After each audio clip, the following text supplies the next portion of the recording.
আসসালামু আলাইকুম রহমতুল্লাহ বারকাতুহু। সম্মানিত প্রিয় মুসলিম ভাই ও বোনেরা, আর ইসলামিক টিভির পক্ষ থেকে সকলকে জানাই আন্তরিক মোবারকবাদ। আশা করি সকলে ভালো আছেন। আমি আলহামদুলিল্লাহ আল্লাহর রহমতে ভালো আছি।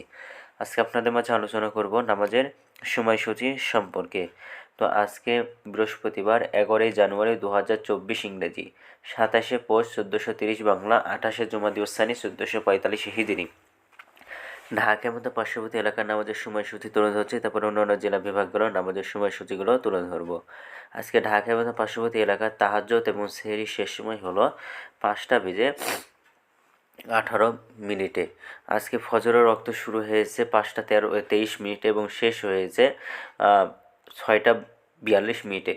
জোহরের রক্ত আজকে শুরু হবে 12টা 7 মিনিটে এবং জোহরের রক্ত আজকে শেষ হবে 3টা 53 মিনিটে।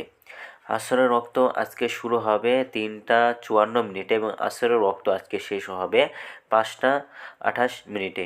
মাগরিবের রক্ত আজকে শুরু হবে 5টা 32 মিনিট এবং মাগরিবের রক্ত আজকে শেষ হবে 6টা 48 মিনিটে। ঈশার রক্ত আজকে শুরু হবে 6টা 49 মিনিটে এবং শেষ হবে 5টা 18 মিনিটে। আজকে সূর্যাস্ত যাবে 5টা 29 মিনিট আর আজকে সূর্যোদয় হয়েছে 6টা 42 মিনিটে। এগুলো ঢাকার মতো পার্শ্ববর্তী এলাকার নামাজের সময়সূচি। এখন আলোচনা করব বিভাগীয় শহরের জন্য উল্লেখিত সময়ের সঙ্গে যেসব বিভাগের সময় আপনি যোগ বিয়োগ করবেন তা হলো এই। অর্থাৎ আপনি যখন বিয়োগ করবেন চট্টগ্রামে 5 মিনিট এবং সিলেটে 6 মিনিট কম করবেন। ঢাকার মতো পার্শ্ববর্তী এলাকা যে নামাজের সময়সূচি তুলে ধরছি সেখান থেকে 5 মিনিট এবং 6 মিনিট করে চট্টগ্রামে এবং সিলেটে কম করে গণনা করবেন, তাহলেই হবে।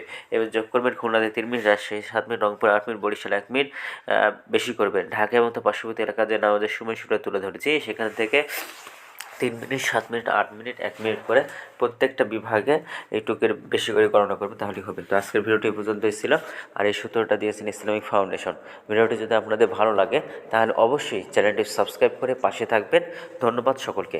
আসসালামু আলাইকুম ওয়া রাহমাতুল্লাহি ওয়া বারাকাতুহু।